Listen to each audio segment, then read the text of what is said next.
My name is Garrett Sims. We got an exciting episode of Sports Timeout, episode 20, with guest Gracie Hager.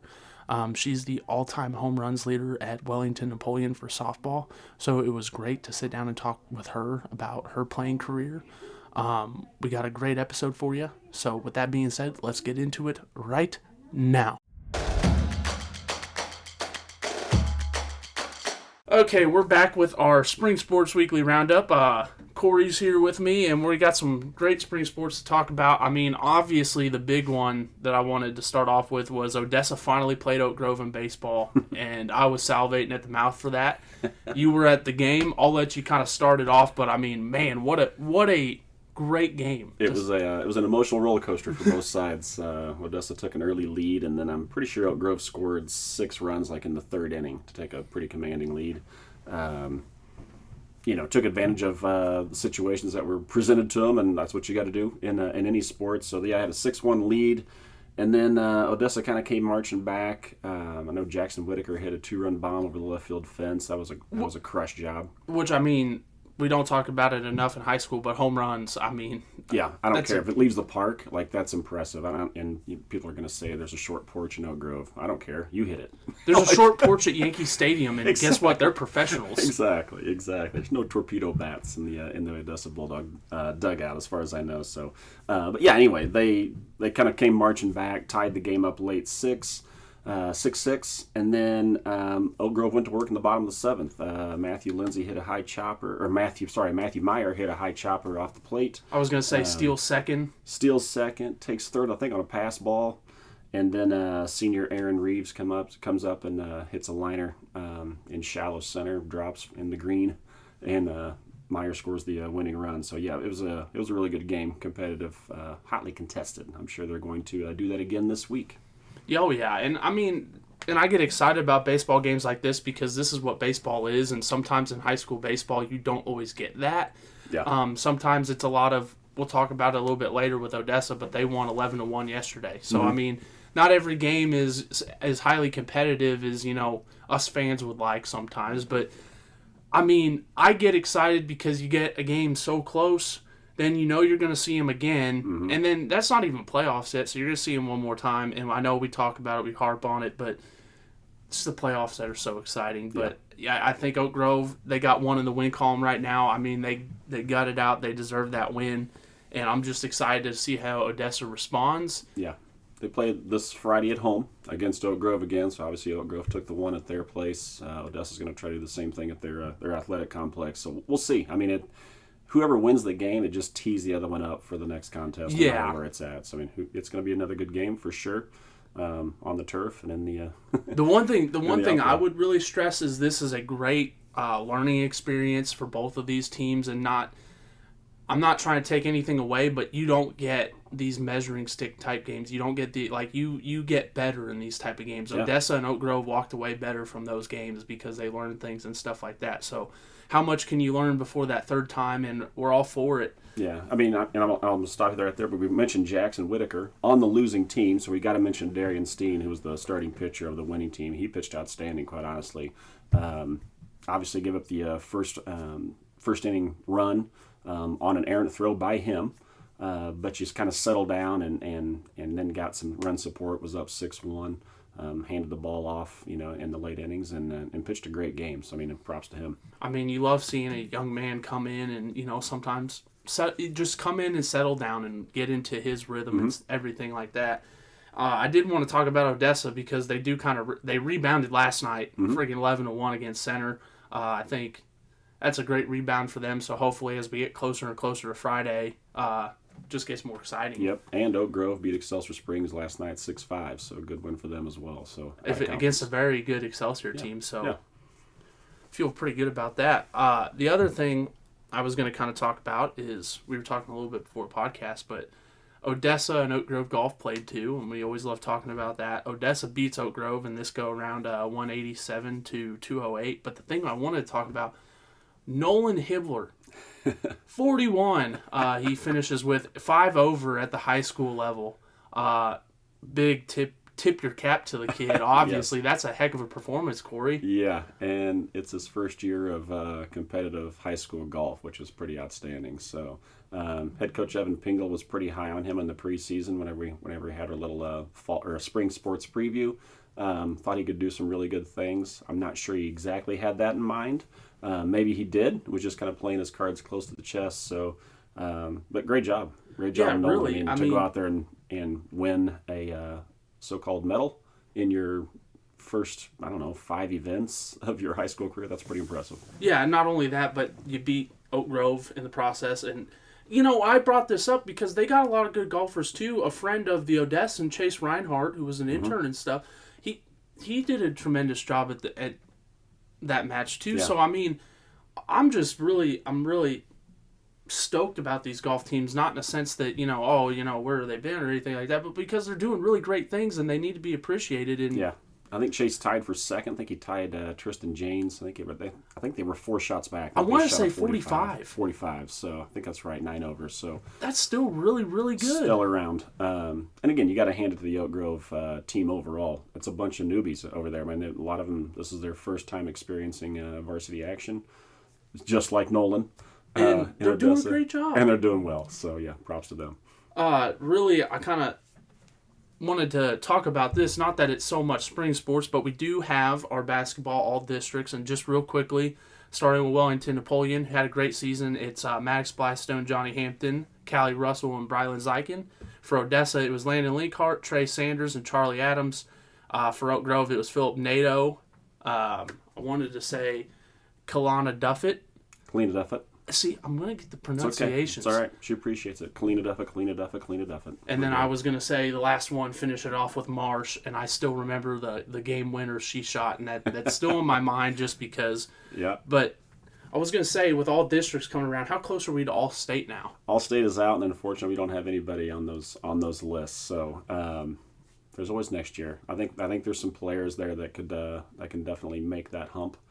Make that jump to the all-state stuff. So, and I was just going to say, to get this amount of all-district players, you know what I mean? That's a hats off to all of these teams and the seasons they had and everything like that. All those athletes are outstanding, quite honestly, and most of them are coming back. So and that's going to be great.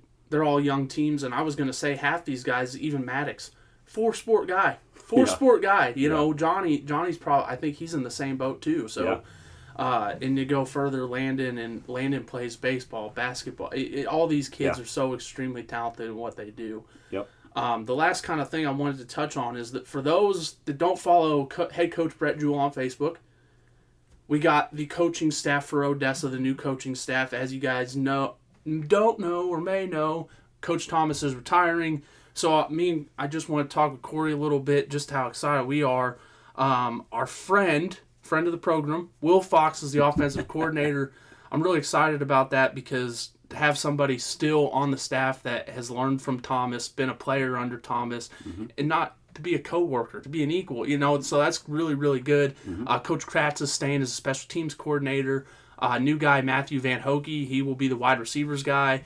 Colin Bowman, Coach Bowman, he will be the offensive line coach, and I think that's everybody. I think so. That's what they're returning. It's obviously they're going to be the Men of Havoc this year. I'm all about it. I saw the hashtag. I like that. I like that call sign. It's going to be interesting. I know Coach Fox is probably very excited about having that responsibility and being a quarterback / receiver / kind of do it all when he was in high school. That really excites me because I feel like we're going to put the ball in the air fairly consistently. We've got receivers. We've got a quarterback that can do that for the Bulldogs, so that should be fun to watch. Defensively, I don't think anything's going to change a lot. I know Coach Jewell's bringing in a guy, I think, from his previous staff. I don't know his name. I wish I did. But I'm sure they're going to, quote-unquote, wreak havoc because that's just the way Bulldog football has been the past few years under the old staff. It's going to be the same way now. They're just a bunch of blue-collar kids. Bring your lunch pail and get after it. And, it was something that stood out to me when we were talking to him at the meet and greet, stuff like that. He was saying, I want to keep the way the style play has been, that kind of ground and pound. And I think to put Will into that spot, I think, is not only showing he's talking the talk, he's going to walk the walk, Mm-hmm. and I don't think he's going to come in and overwhelm anybody. He's really, I think he likes this brand style of Odessa football, and I think that's really, really good for our kids, and I think it's good for the community. So Yeah, and I think it balances it out a little bit. I mean, you bring in a guy on staff that's a local guy that's been there a while, that has grown up in the program, like Coach Fox, and then you've got the new guy coming in as your defensive coordinator. Kind of balances each other out. The kids are going to respond. We all know that. They're going to be fired up to play for a first year coach, go out there, prove themselves, and want to do well. Obviously, under anybody, but under a first-year coaching staff like that, for sure, it's going to be an emphasis, and the seniors are going to play a huge role this year. They just are. They already know it. Off-season workouts and camps going into the fall year are huge right now. So oh yes, it's going to be fun. Absolutely. I'm excited for it, and to see, like, the fact that we got to wait a whole summer, and then you'll feel it start to pick back up with the summer weights and everything like that. But until we get to August and September, and we're back in those Friday nights, I think it's going to be my anticipation is going to be through the roof. Yes. Yeah, it's going to be a fun fall. There's no doubt about it. Coach Jewell, new here. Coach Schartz, second year in Elk Grove. I think we talked about it I really love what he's trying to do with the RPO schemes. I really do love that he's trying to introduce that at a high school level. So it's going to be fun. It's going to be a fun, hellacious. Yes. I think fall season in a sense. One more thing I really wanted to talk about, and not to skip on Wellington Napoleon baseball. I know recently they lost their first one, but I was talking with Gracie Hager, who's a Wellington Napoleon alumni, and we were just talking about that team because he played with a lot of them. And kind of like we touched on with Joe and Maddox and some of these guys, they're 3-sport, 4-sport athletes. So I'm just excited, and I wanted to talk about Wellington Napoleon baseball. Softball is going to be good. Their team normally is, but I'm just excited because I want to really get out to a game, and I want to watch Hayden Terrell. I've seen him work out at the gym. I've talked to him. Hopefully, we'll get him on the podcast at some point. But Kory, when you got a kid that's throwing 90 miles, sitting pretty good and can control it well, it's really exciting at the high school level, which is just unbelievable. He's obviously not the first to do it. You know what I'm saying? Like, obviously, there's kids that have done that, but to have it in your own backyard is pretty darn cool. Yeah. I know he's put in a lot of work behind the scenes, that no one really sees until he puts on the uniform and goes out there and performs. So for that, thank you, Hayden. It doesn't go unnoticed. You don't just go out there and do that. Like, it takes work, and he's obviously put in that work. And the Tigers, when he takes the mound, man, they benefit from it. There's no doubt about it. And you just got so many great athletes around the horn, and that's what me and Jax were talking about this weekend. That's the reason I bring it up, is just because, like, he's excited for him, and I'm excited to see what they do. I'm excited for Odessa baseball. I'm excited for Oak Grove baseball. This feels like one of the first times in a lot of years that there's 3 really competitive teams within a 20-mile radius. These high school baseball teams are really, really good, and I get excited. It's going to be if we never get this weather to warm up and stay warm, like, man, it feels like really early baseball season still right here on the second week of April. But if we can get it to stay warm, it's really going to take a turn. You go out there and sweat, play some baseball. The baseball's really going to start to matter here. It already has. We're into conference play for all of our teams. But, man, that district seeding is coming quick. The spring season goes so fast for all the sports. And especially, when we talk about, per se, some of these seniors and stuff like that, and this is something I haven't thought about since I was in school, there's a part of the season, I actually never experienced this, but there's a part of the season when seniors are no longer required to come to school. Correct. Yeah. And so you get to focus all your time into the sports that you're doing, and you're right, it does go fast, and it's mainly because of graduation and everything else. But that's what we're looking forward to as they start getting into these conference games. We're going to start to see how they play out and stuff. But obviously, I really think our teams are going to do very, very good in conference play. You never got to experience that, where you graduated and never really had COVID. Oh my gosh! We were done March 13th. That was the end of our baseball season. So okay. If I remember correctly, that week we met Governor Parsons for winning a state championship, and then that next Wednesday, or it might have been Friday, I don't know. It was the 11th or 13th. and baseball season over. So, like, that was the one thing I was looking forward to was, like, hey, I'm not at school anymore. And I just get to show up. I totally forgot about that. I remember taking pictures that week for our spring sports preview. And I think we got track done, and I think we got soccer done. And all of the sports we never got done. We never saw them again. You know what I mean? It was just, that was such a weird time. If you want to throw it back even crazier, I mean, Coach Thomas told us straight up, I think that day, he was like, I'd be surprised if we're even back. Yeah. So, but. That's nuts. Yeah. That is nuts. But yeah, that has to be kind of weird, I would think, for a senior to not have that routine. Yeah. Of going to school, hopping on a bus and going to districts, wherever it might be. I got to think that's a little bit weird. A little bit weird. And I mean, but also, this is where I fall on the other side of it. You're more refreshed. You don't have to go through the mental, not that school is a mental blockade or anything like that, but you get to relax. You don't have to worry about, is homework due today or anything like that. But it is a whole weird experience, kind of how that shakes out. As a coach, I would be worried, like, you're out of your routine. You don't have the stress or the requirements or the responsibilities that normally keeps so you're sleeping until 1 or 2 in the afternoon until you have to catch a bus. That's what I'd be afraid of. I think that's go talk to Depot right now, and I bet you that's what he'd say too. That sounds like it's coach speak. It's old man speak. It's what it is. It's just, let's go play the game, man.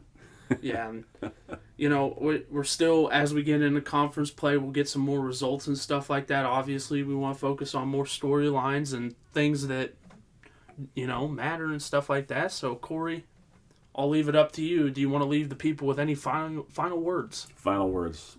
Who's our guest this week? Gracie Hager. Gracie Hager. Is it Hager or Hager? Well, she's going to kill me because I always say Hager. I call Jax Hager. I call her Hager. I call Jagger. I mispronounce his name too, but yes, you're right. I mispronounced it. I'm just asking. I could have been wrong. So no, it's Hager. I pronounced it right when she came on, but then I like the HA. I like my mispronunciations. Scrappy player, right? Way back in the day. I say way back. This wasn't very long ago. 2021. Okay, yeah. All-time home runs leader, too. Yeah, but if I remember right, good player in the field. Obviously, great bat. Did a lot of great things for Wellington Napoleon softball, so I'm sure she's a great interview. Make sure you listen. Yeah, and make sure you listen. And those are Kory's final words for this week. Hopefully, For this week. Gosh darn. Oh, I gotta... I don't know. I'm a little stressed out today, Kory. It's all right. As for that, that's our weekly roundup. We really hope you appreciate it, and make sure to tune in next week. My name is Garrett Sims. We got another awesome guest interview. I'm joined by Gracie Hager of the Wellington Napoleon softball team, and not only that, but the all-time home runs leader for the Wellington Napoleon softball team. So thank you for joining me, Gracie. I really appreciate it. Thanks for having me, Garrett. Of course. Real quickly, just to get into softball, what's the first thing that comes to your mind when you think about your high school softball days? The first thing that comes to mind is probably all the memories and accomplishments achieved. Some people may know softball was one of the highlights of my high school career. I'm really passionate about it and played a long time, so yeah.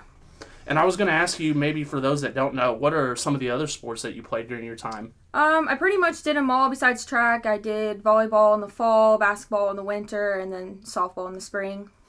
Very busy season, and I just wanted to ask you, what is the one thing you miss most about playing softball? One thing that I probably miss is probably all the competitive games that we had, playing with my teammates and always having a huge crowd to cheer us on. Wellington's pretty good for that and known to have a good community to cheer us on. And obviously, you're the all-time home runs leader, and I want to ask you a little bit, what does it mean to still hold that?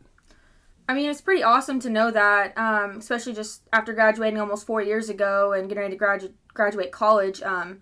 It wasn't anything I ever thought I would accomplish during my high school career, but it's pretty cool to still have that.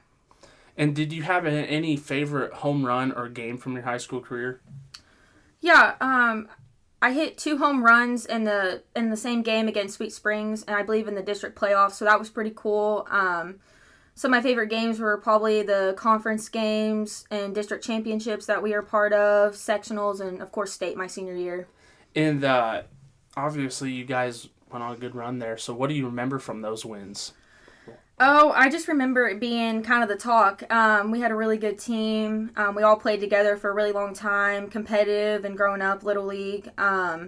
it was a really cool experience. Softball hasn't been around for that long of a time at Wellington, so I think we were one of the first people to really ever go that far, I believe. And do you remember, I'll ask you this because I don't know, when did softball become a sport at Wellington?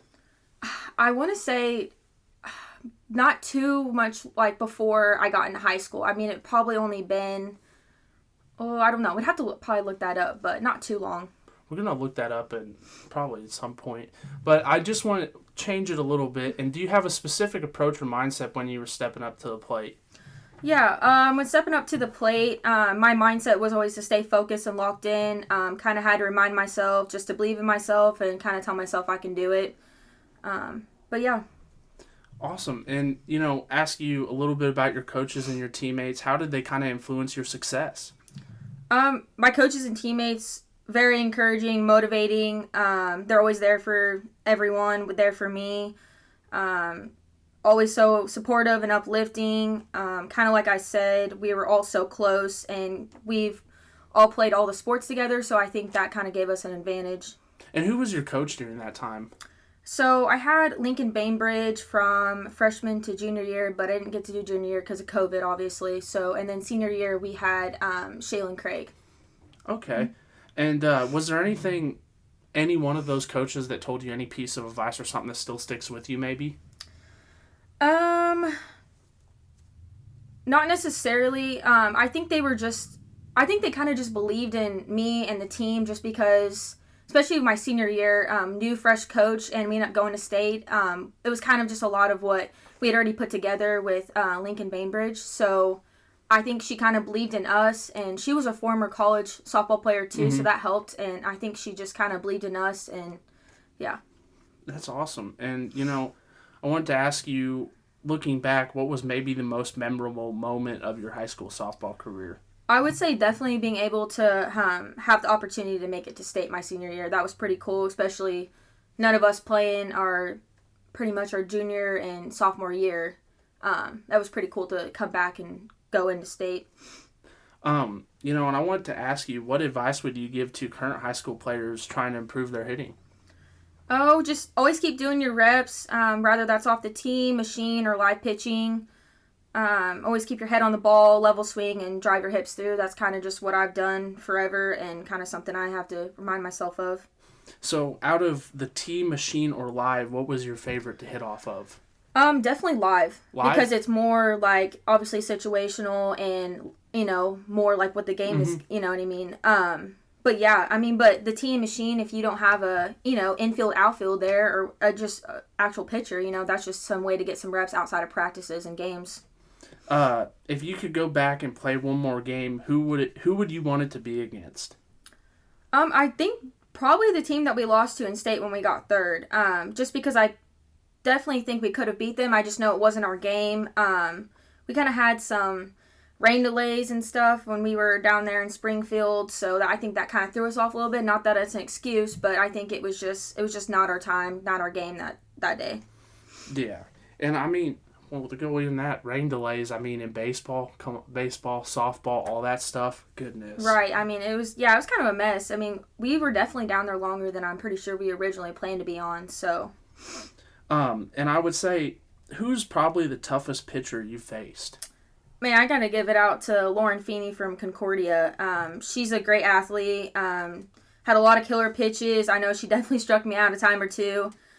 She played competitive like I did growing up, and I believe she plays at Park University now. I believe she should be on her senior year like I am. So yeah, that's pretty cool to see that she went there. But yeah, I know she was awesome. And I wanted to ask you, did you have any pregame rituals or superstitions? We kind of just listened to some pregame music with the team while warming up or on the bus to away games. I pretty much just tried to have the same person I played catch with, each game or whatever, keep it consistent. But everyone kind of just did their own thing, but always something as a team. So no Thanos shrine. We had a Thanos shrine. No. No Thanos shrine? Mm-mm. Dang it.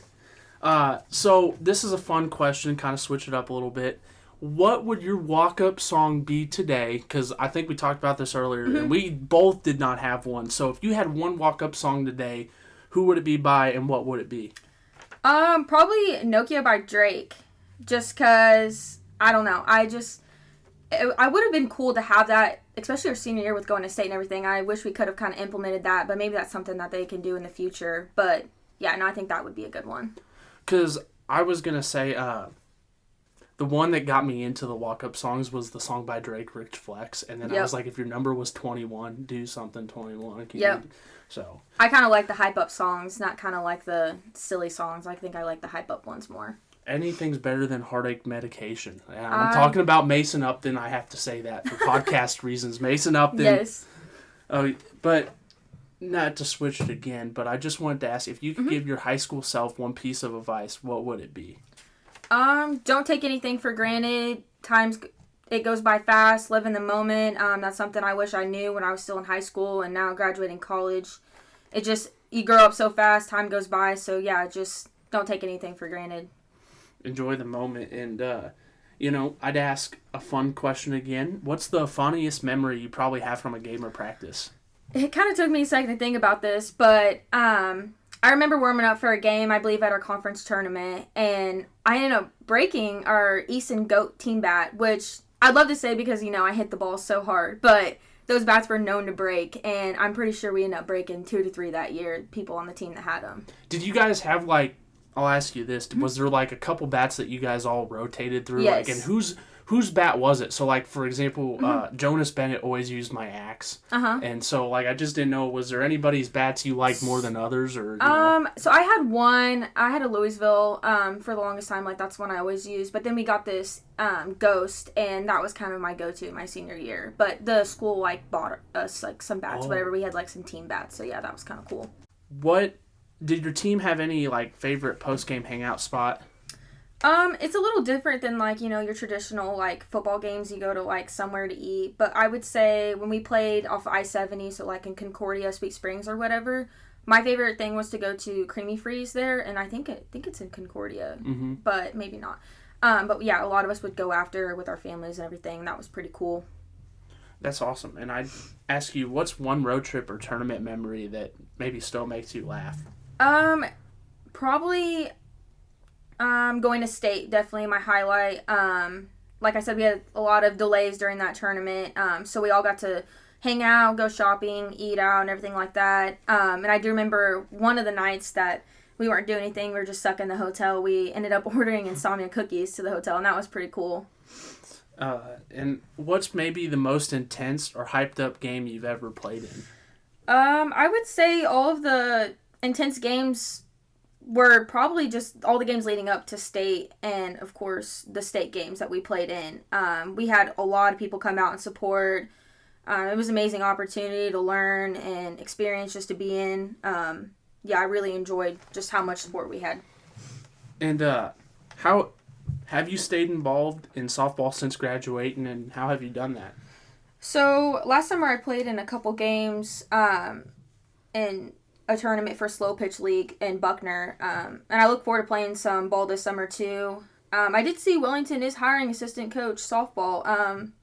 I've kind of been open to coaching in the future. I'm about to graduate with my nursing degree and all, so maybe get that figured out before I jump on it or anything, but I'm definitely open to maybe coaching in the future. I'm very passionate about softball. Like I said, I've probably played it most of my life, probably until, I don't know, it's a part of you. And yeah, even played machine pitch with boys when I was younger, and then when I finally got up to softball. So yeah, it's been a big part of my life. Really passionate about it. Well, I'd just ask you, I'd open it up to you if there's anything really else you wanted to say. I'd just open it up to you, Gracie. No, thanks for having me. I really enjoyed our interview. Yeah, of course, and I thank you for coming in so much. And this has been our guest interview with Gracie Hager. So hope you enjoy it, and we'll see you in the next one. This has been Sports Timeout, episode 20, with guest Gracie Hager. Make sure you're picking up your copy of the Odessan for all your other non-sports related news and information. As for that, that's for this episode, and we'll see you next week.